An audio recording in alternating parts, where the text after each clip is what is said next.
नमस्कार। आप देख रहे हैं स्पेशल कवरेज न्यूज और मैं हूं आपके साथ शिव कुमार मिश्रा। एक बड़ी खबर लेकर आपके सामने आया हूं और इस खबर से पूरे देश में भूचाल मच गया है। पहली बार ज्ञानेश कुमार को ममता बनर्जी ने सुप्रीम कोर्ट में घसीटा है। अब तक सीधा हमला नहीं हुआ था, यह पहला हमला है और इस हमले से एकाएक बौखला गए हैं, घबरा गए हैं, बेचैन हैं ज्ञानेश कुमार। और फिर तत्काल एक मैसेज दिया गया, एक संदेश दिया गया कि आइए हम आपसे बंद कमरे में बैठकर बातचीत करेंगे। यह ममता बनर्जी की ताकत है, ये बंगाल की शेरनी की ताकत है कि ज्ञानेश कुमार बंद कमरे में बैठकर बातचीत करने को राजी हुए। ममता बनर्जी कुछ देर पहले कोलकाता से निकली हैं, दिल्ली पहुंचेंगी और दिल्ली पहुंचकर शाम 4 बजे ज्ञानेश कुमार उनसे बंद कमरे में बैठकर बातचीत करेंगे। यह पहली मर्तबा है जब चुनाव आयुक्त थोड़े से झुके हैं और इस बात पर एग्री हुए कि आइए हम आपकी समस्याओं का निस्तारण करेंगे। ममता बनर्जी जाएंगी, मीडिया जाएगा, पता लगेगा अंदर क्या हुआ। अगर ममता बनर्जी से, जहां तक मुझे लग रहा है कि अगर ढंग से चुनाव आयुक्त ने बात नहीं की तो ममता जी सारे पत्ते खोल के रख देंगी, ज्ञानेश कुमार की सारी धज्जियां उड़ा देंगी। ज्ञानेश कुमार को छिपने के लिए कोई जगह नहीं मिलेगी। इस पूरी खबर से भूचाल आ गया है। मैं दिखाऊंगा सुप्रीम कोर्ट की उस रिट का नंबर, मैं दिखाऊंगा आज की खबर और इसके बाद पूरी खबर आपसे विस्तार में बताऊंगा। उससे पहले आपसे गुजारिश और अपील कि आप स्पेशल कवरेज न्यूज को लाइक करें, वीडियोस को शेयर करें और चैनल को सब्सक्राइब करें, बेल आइकन बटन दबाएं ताकि हर बेखौफ खबर आप तक पहुंचे। पिछले कई दिनों से ये खबरें आप तक नहीं पहुंच पा रही हैं, शायद लोगों ने शिकवा शिकायत की होगी या क्या किया है। आप सोच रहे होंगे कि आखिर खबरें हम तक क्यों नहीं पहुंच रही हैं, तो एक बार आपके सबके समर्थन की जरूरत है। कुछ लोग मिलकर इसे शेयर करें तो ये निश्चित रूप से एक बार फिर आप तक खबरें पहुंचेंगी। तो सुनिए पूरी खबर। सबसे पहले देखिए कि आज क्या खबर छपी। यह आज तक की खबर है। एसआईआर पर सुप्रीम कोर्ट पहुंची Mamata Banerjee. Chief election commissioner Gyanesh Kumar के खिलाफ दायर की याचिका और इस याचिका दायर करने के बाद भूचाल आ गया। मुख्यमंत्री ममता बनर्जी ने चुनाव आयोग पर राजनीतिक पक्षपात, तानाशाही रवैये का भी आरोप लगाया है। उन्होंने कहा कि जिस संवैधानिक संस्था से निष्पक्षता, लोकतांत्रिक मूल्यों की रक्षा की उम्मीद की जाती है, वही संस्था अब ऐसे स्तर पर पहुंच गई है जो किसी भी लोकतांत्रिक समाज के लिए बेहद चिंताजनक है। इस खबर से एकाएक भूचाल आ गया। यह देखिए case diary number 5710/2026 Mamata Banerjee versus election commission of India.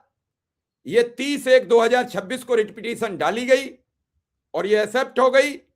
Election commission of India, chief electoral officer West Bengal 2 के खिलाफ ये याचिका डाली गई है और ये कुणाल मिमानी ने डाली है जो एडवोकेट है।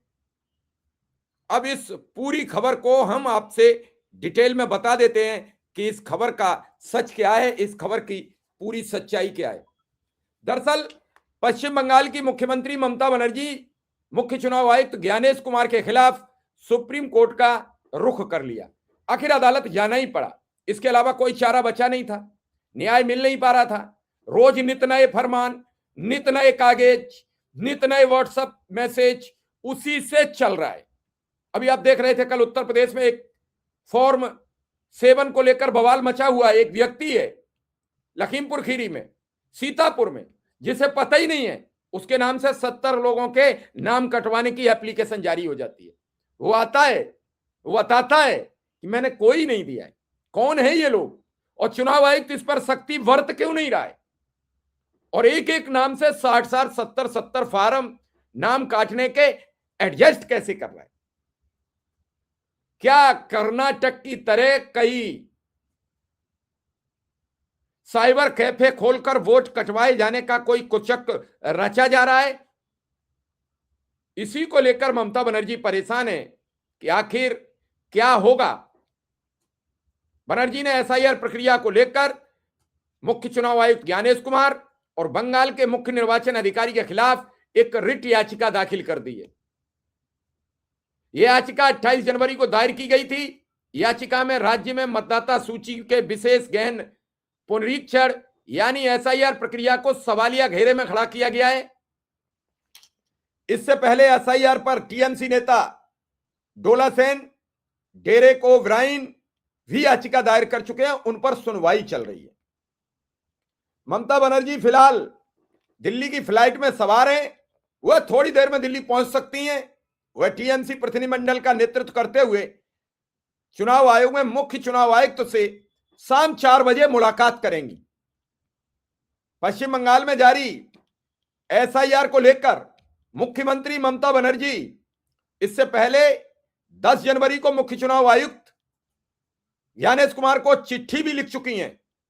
इस चिट्ठी में उन्होंने चुनाव आयोग पर राज्य की जमीनी हकीकत को न समझने, असंवेदनशील रवैया अपनाने का आरोप लगाया था। यह आरोप गंभीर था कि आप बंगाल की जमीन की हकीकत समझ नहीं रहे हैं, सुन नहीं रहे हैं और आप किसी की कठपुतली बनकर, किसी के हाथों में खेलकर एसआईआर कराने का एक नया कुचक्र रच रहे हैं, वोट काटने का अभियान चला रहे हैं।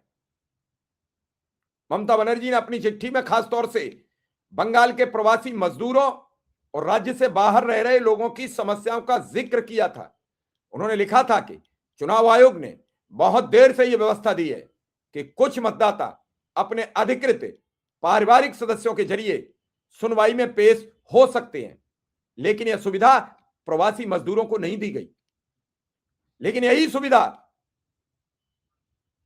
प्रवासी मजदूरों की रोकी क्यों गई? ममता ने इसे आयोग की संवेदनहीनता, जमीनी हकीकत, जमीनी हालात की समझ की कमी बताया। इससे पहले 3 जनवरी को भी ममता बनर्जी ने एसआईआर प्रक्रिया को लेकर चिट्ठी लिखी थी, जिसमें उन्होंने आरोप लगाया था कि अधिकारियों को पर्याप्त प्रशिक्षण नहीं दिया गया, आईटी सिस्टम में खामियां हैं और आयोग की तरफ से कोई स्पष्ट योजना या समान टाइमलाइन घोषित नहीं हो पा रही है, जिससे बीएलओ एक जैसा काम पूरे प्रदेश में नहीं कर पा रहे हैं। हर जिले का जिला निर्वाचन अधिकारी अपने हिसाब से एक व्हाट्सएप मैसेज छोड़ता है, पूरे बीएलओ उसमें उलझ जाते हैं और फिर लड़ाई झगड़े जैसी स्थितियां भी उत्पन्न हो रही हैं। बीजेपी के कार्यकर्ता लगातार गाड़ियों में भरकर फार्म बीएलओ दफ्तर पहुंच रहे हैं। इतने नाम कटेंगे, इतने नाम जुड़ेंगे। इस नाम काटो नाम जोड़ने की योजना से पूरे बंगाल में हड़कंप मचा हुआ है। आपको याद होगा कि सर्वोच्च अदालत ने कहा था कि आपने जो 1.25 करोड़ नाम काटे हैं, उनकी प्रत्येक गांव, प्रत्येक तालुका, प्रत्येक मजरा, प्रत्येक विकासखंड, प्रत्येक जिला पंचायत ऑफिस पर सूची चस्पा कराई। चुनाव आयोग परेशान था। क्या इसी तरीके से पूरे विपक्षी दलों ने अगर सभी राज्यों में आवाज उठाई होती, चुनाव आयोग मजबूरन एसआईआर को सही ढंग से कराने पर बाध्य हो जाता।